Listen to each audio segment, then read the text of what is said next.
ఆడుతున్నారు తొడలు, వేసుకుంటారు రా తప్పక చెడలు. పేదోడి కంచౌల 4 మెతుకుల కోసం ప్రజా సంకల్ప యాత్ర చేసి గెలిసిన యుద్ధం. సీమ పౌరుషం పక్కన పెట్టిండుర పేదల కోసం. జెండలు జత కట్టడమే మీ ఎజెండా, జనగుండల గుడి కట్టడమే జగను ఎజెండా. బలిరా బలి బలిరా బలిరా, పులివెందులలో పుట్టిందా పులిరా.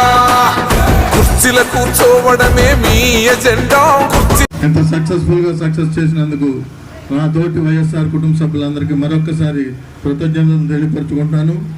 ఈయన మన గౌరవ ముఖ్యమంత్రి గారు అయినటువంటి నారా చంద్రబాబు నాయుడు గారు ఎలక్షన్ ముందు ఎటువంటి హామీలు ఇచ్చాడన్నది మళ్ళీ విపులంగా చెప్పవసరం లేదు, అందరికీ తెలిసిన విషయమే. ఈ హామీలన్నింటినీ కూడా కుండలో దొక్కేసి మనందరికీ కూడా ఒక్కొక్క వర్గానికి కూడా వెన్నుపోటు పొలుచుకుంటూ వచ్చాడు. ఈ రోజున ఎంప్లాయీస్ ఉన్నారంటే వాళ్ళకి సంవత్సరం నుంచి అపాయింట్మెంట్ కూడా ఇవ్వట్లేదట. అది వారి పట్ల ఉన్నటువంటి ఆయనకి గౌరవం. ఆ ఎన్జిఓ సపోర్ట్ తోటే ఆయన గద్దెనెక్కడం జరిగింది, మన అందరికీ తెలిసిన విషయం అది.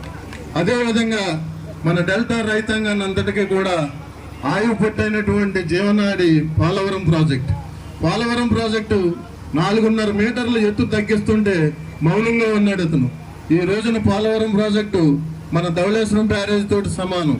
ఏమి రిజర్వాయర్ కెపాసిటీ బాగా తగ్గిపోయింది. ఇది 2వ పంటకు నీరు ఇవ్వాలంటే మళ్ళీ మామూలు రోజులే, మనకి పాత రోజులే. ఇది రైతుల పట్ల వెన్నుపోటు. ఇలాగ చెప్పుకుంటూ పోతే ప్రతి దానికి కూడా ఒక్కో వర్గానికి ఒక్కో రకమైనటువంటి వెన్నుపోటు. మొత్తం అతని జీవితం అంతా కూడా పుట్టినప్పటి నుంచి ఈ రోజు వరకు కూడా ఎన్నిపోటుల దినాలతో గడుపుకుంటూ వచ్చాడు.